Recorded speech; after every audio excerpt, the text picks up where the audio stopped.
ଜଗତର ଲୋକମାନେ ତୁମକୁ ଘୃଣା କରୁଛନ୍ତି। ଯୀଶୁ ଖ୍ରୀଷ୍ଟଙ୍କୁ ବିଶ୍ୱାସ କଲ ବୋଲି ଲୋକମାନେ ତୁମକୁ କୁଦୃଷ୍ଟି ଦେଖନ୍ତି।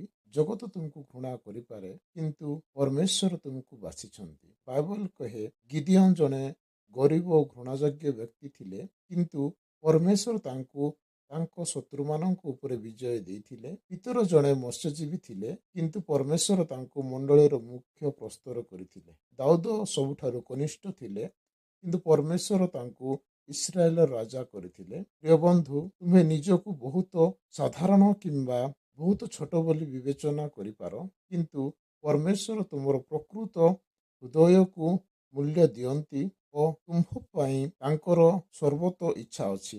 ଯଦି ତୁମେ ବିଶ୍ୱାସ କର ଯେ ଏହା ସତ୍ୟ, ତେବେ ଆମେନ୍ ଲେଖନ୍ତୁ। କିନ୍ତୁ ପରମେଶ୍ୱର ଜ୍ଞାନୀମାନଙ୍କୁ ଲଜ୍ଜିତ କରିବା ପାଇଁ ଜଗତର ମୂର୍ଖମାନଙ୍କୁ ବାଛିଲେ ଏବଂ ଶକ୍ତିଶାଳୀମାନଙ୍କୁ ଲଜ୍ଜିତ କରିବା ପାଇଁ ଜଗତର ଦୁର୍ବଳମାନଙ୍କୁ ବାଛିଲେ। ମଣିଷ ଯାହାକୁ ଅଯୋଗ୍ୟ ମନେ କରେ, ଈଶ୍ୱର ତାକୁ ହିଁ ନିଜ ମହିମା ପାଇଁ ବ୍ୟବହାର କରନ୍ତି। ଏଥିସକାଶୁ ଆମମାନେ ଜଗତକୁ ନ ଦେଖି ପରମେଶ୍ୱରଙ୍କୁ ଦେଖି ବଞ୍ଚିବା ଉଚିତ। ଆମେନ୍।